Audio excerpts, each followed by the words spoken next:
আইপিএলে চলতি আসর শেষ না করেই মোস্তাফিজুর রহমান দেশে ফিরছেন 2 তারিখে। দেশে ফেরার কারণে মোস্তাফিজুর রহমান কি আইপিএল থেকে সম্পূর্ণ টাকাই পাবে? বিস্তারিত আলোচনা করব আজকের এই ভিডিওতে যে আইপিএল থেকে সম্পূর্ণ টাকা পেতে হলে একটা প্লেয়ারকে কি কি শর্ত অবলম্বন করতে হয়। সো ভিউয়ার্স, দেরি না করে চলুন আজকের ভিডিওটি শুরু করা যাক। পৃথিবীর সবচাইতে বড় ফ্র্যাঞ্চাইজিস লিগের মধ্যে আইপিএল অন্যতম, কারণ এই ফ্র্যাঞ্চাইজিস লিগে প্রতি বছরে লক্ষ কোটি টাকার সরাসরি হয়ে থাকে।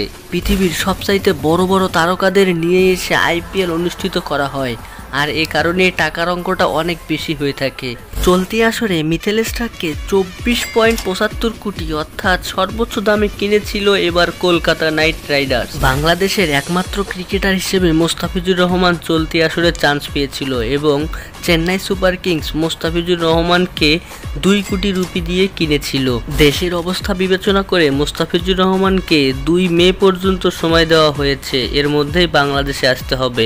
এতে করে মোস্তাফিজুর রহমান তার সবগুলো ম্যাচ খেলতে পারবে না। কিন্তু এখন প্রশ্ন থেকেই যায়, সবগুলো ম্যাচ না খেলে কি সবগুলো টাকা পাবে? অর্থাৎ 2 কোটি টাকার সম্পূর্ণ টাকা কি মোস্তাফিজুর রহমান পাবে?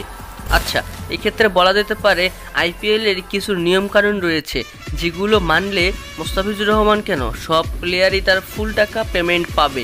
এই শর্তগুলোর মধ্যে প্রথম শর্ত হচ্ছে আইপিএলের সবগুলো ম্যাচে তাকে উপস্থিত থাকতে হবে।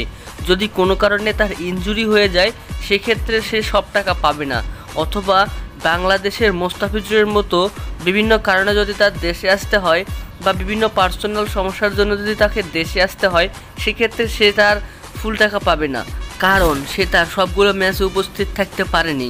এক্ষেত্রে বলা যেতে পারে সবগুলো ম্যাচেই যে তাকে মাঠে নামতে হবে এমন কোনো কথা নেই। টিম ম্যানেজমেন্ট যদি তাকে বেঞ্চে বসে রাখে সেক্ষেত্রেও সে ফুল টাকা পাবে। এবং এরপর আর একটা বড় শর্ত হচ্ছে বিসিসিআই অর্থাৎ ইন্ডিয়ান ক্রিকেট বোর্ড আইপিএলের যে কোনো প্লেয়ারের দাম দর থেকে 20% কেটে নেবে। অর্থাৎ মোস্তাফিজুর রহমান যে 2 কোটি টাকা পেয়েছিল সেখান থেকে বিসিসিআই মোট 20% টাকা কেটে নেবে। অর্থাৎ চেন্নাই যে মোস্তাফিজুর রহমানকে 2 কোটি টাকা দিয়ে কিনেছিল সেখান থেকে 20% টাকা ইন্ডিয়ান ক্রিকেট বোর্ডকে দিতে হবে।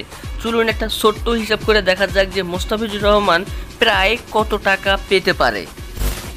মোস্তাফিজুর রহমানকে কেনা হয়েছিল 2 কোটি টাকা দিয়ে। বিসিসিআই 20% কেটে তার টাকা থাকবে 1,60,00,000 টাকা। মোস্তাফিজুর রহমান যদি গ্রুপ পর্বে 14টি ম্যাচই খেলতো তাহলে সে মোট 1,60,00,000 টাকাই পেত। কিন্তু মোস্তাফিজুর রহমানকে দেশে ফিরতে হবে 2 তারিখ, তাহলে বলা যেতে পারে মোস্তাফিজুর রহমান আনুমানিক 7টা থেকে 8টা ম্যাচ খেলতে পারে। এখন মোস্তাফিজুর রহমান যদি 7টা ম্যাচ খেলে তাহলে সে মোট টাকা পাবে মাত্র 80 লক্ষ টাকা, এবং এরপর যদি সে 8টা ম্যাচ খেলে তাহলে সে মোট টাকা পাবে মোটামুটি 91 লক্ষ টাকা।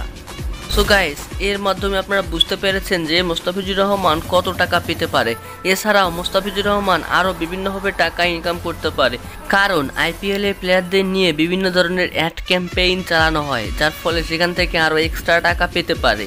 এছাড়াও মোস্তাফিজুর রহমানকে যদি ম্যান অফ দ্য ম্যাচের পুরস্কার দেওয়া হয় সেখান থেকে আরও এক্সট্রা টাকা পেতে পারে। এভাবে আরও হরেক রকম ওয়েতে আইপিএলের প্লেয়াররা টাকা ইনকাম করতে পারে। সো ভিউয়ার্স, আমি খুব সহজভাবেই বুঝিয়ে দিয়েছি মোস্তাফিজুর রহমান তার আইপিএলের এইবার সিজন থেকে কত টাকার মতো পেতে পারে। সো ভিউয়ার্স, আশা করি ভিডিওটি আপনারা সম্পূর্ণ বুঝেছেন। যদি ভিডিওটি ভালো লেগে থাকে অবশ্যই ভিডিওটি একটা লাইক করে দিবেন এবং সম্ভব হলে ভিডিওটি একটা শেয়ার দিয়ে দিবেন। সো ভিউয়ার্স, আজকে এই পর্যন্তই। সবাই ভালো থাকবেন, সুস্থ থাকবেন।